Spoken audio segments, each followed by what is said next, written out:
మా శ్రీకాకుళం వాళ్ళు ఏ ఫంక్షన్స్ అయినా పెళ్లిళ్ళైనా పూజలైనా సరే తప్పనిసరిగా చేసుకునే ఐటమ్ ఏంటంటే పెసరపప్పు బూర్లు. మేమైతే వీటిని ఏమంటామంటే కుడుం బూర్లు అని అంటాం. ఈ పెసరపప్పు బూర్లు అనేవి ఒక్కసారి తిన్నామంటే మళ్ళీ మళ్ళీ తినాలనిపిస్తుంది, అంత టేస్ట్ గా ఉంటాయి. మరి ఇవి చేయడం కూడా చాలా ఈజీగా చేసుకోవచ్చు. మరి ఇంత ఈజీగా సింపుల్ గా చేసుకునే టేస్టీ పెసరపప్పు బూర్లు ఎలా చేయాలో ఇప్పుడు మనం వీడియో అయితే స్టార్ట్ చేసేద్దాం.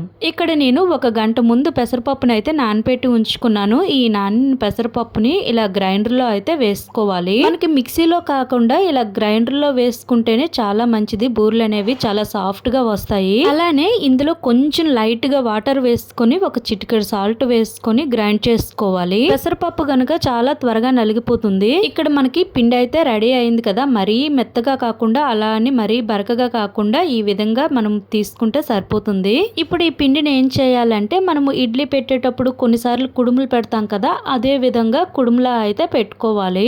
ఇక్కడ నేనైతే 1 ప్లేట్ లో కుడుములా అయితే ప్రిపేర్ చేసుకుంటున్నాను. నాకైతే 2 ప్లేట్లు కుడుములు అయితే వచ్చాయి. ఇలా ఉడికిన ఈ కుడుములనేమో 1 పెద్ద ప్లేట్ లోకి అయితే తీసుకోవాలి. నేను తీసుకున్న పప్పుకైతే నాకు 2 ప్లేట్లతో కుడుములు అయితే అయ్యాయి. ఈ 2 ప్లేట్లతో కుడుములు తీసుకొని ఏం చేయాలంటే ఇలా మొత్తం పిండిలా అయితే ప్రిపేర్ చేసుకోవాలంటే కుడుమునంతటిని కూడా విడదీసేయాలి. మనకి గ్రైండర్ లో వేయడం వలన ఇంత పొడి పొడిగా వస్తుంది. అదే మనం మిక్సీలో వేసుకున్నామంటే చాలా గట్టిగా అయిపోతుంది. బూర్లు కూడా మనకు అంత సాఫ్ట్ గా రావు అన్నమాట.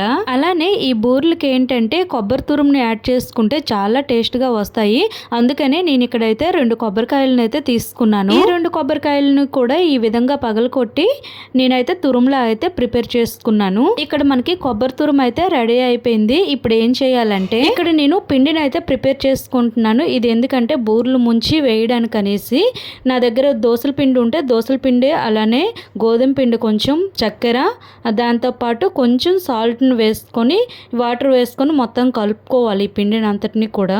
ఇప్పుడు ఒక పెద్ద బౌల్ తీసుకొని అందులో కొబ్బరి తురుము అలానే చక్కెరను వేసుకొని దీన్ని అయితే పాకం తీయాలి. ఇక్కడ నేనైతే లోటా నిండుగా పెసరపప్పును తీసుకున్నాను గనుక 2 లోటాలు పంచదార అయితే సరిపోతుంది. అలానే 2 కొబ్బరికాయలు తీసుకున్నాను కదా, అందుకనేసి 2 లోటాలు పంచదార అయితే ఇక్కడ మనకు కరెక్ట్ గా సరిపోతుంది. ఇప్పుడు ఈ కొబ్బరి తురుముని పంచదారని రెండింటిని కలిపి స్టవ్ పైన పెట్టి ఇదైతే తీగ పాకం వచ్చినంత వరకు కూడా ఉడికించుకోవాలి.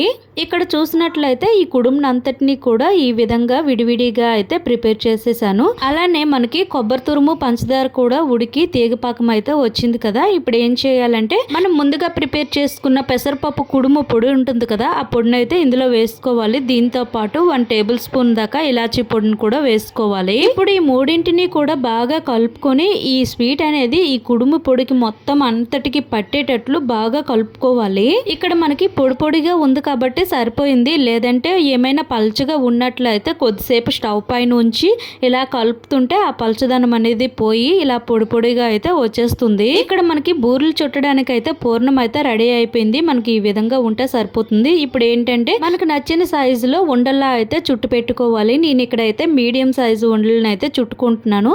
ఇక్కడ చూపించిన విధంగా ఒక్కొక్క ఉండని అన్ని కూడా ఈ విధంగానే చుట్టు పెట్టుకోవాలి.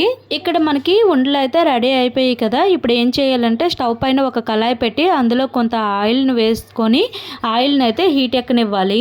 ఇలా ఆయిల్ హీట్ ఎక్కిన తర్వాత ఇప్పుడు ఒక్కొక్క ఉండని తీసుకొని మనం ముందుగా ప్రిపేర్ చేసుకున్న పిండి ఉంటుంది కదా, ఆ పిండిలో ముంచి ఇలా ఆయిల్లో అయితే వేసుకోవాలి. ఈ బూరెలు ఏంటంటే వేసిన వెంటనే మరోవైపు అయితే తిప్పకూడదు, ఎందుకంటే చెదిరిపోతాయి. అందుకని కలర్ మారిన తర్వాతనే వీటిని అయితే రివర్స్ చేసుకోవాలి. ఈ బూరెలు మనకు గోల్డెన్ బ్రౌన్ కలర్ వచ్చినంత వరకు కూడా వేయించుకోవాలి. ఇలానే మిగిలిన బూరెలన్నింటినీ కూడా వేయించుకొని ఒక బౌల్లో అయితే వేసుకోవాలి. ఇక్కడ మనకి టేస్టీ కుడుం బూరెలు అయితే రెడీ అయిపోయాయి. మరి ఇంత సింపుల్ గా ఈజీగా చేసుకునే ఈ పెసరపప్పు బూరెలని మీరు కూడా ఒకసారి ట్రై చేసి చూడండి. మీకైతే ఈ వీడియో అయితే నచ్చిందనే అనుకుంటున్నాను. నెక్స్ట్ మరికొన్ని వీడియోలతో మళ్ళీ కలుద్దాం. Thank you for watching.